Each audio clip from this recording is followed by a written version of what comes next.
hikayemde beyaz gürültü diye bir paylaşım yaptım ve birçok kişi sordu. Beyaz gürültü tam olarak ne? Kısaca ama da o şekilde anlatayım. Beyaz gürültü, insan kulağın duyabildiği tüm ses frekansını eşit şekilde içeren sabit bir sestir.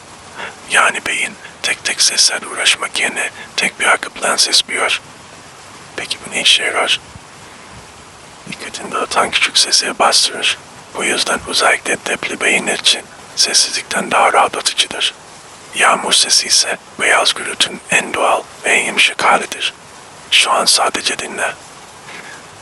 Bunun gibi açıklamalar ve sesler için takipte kal.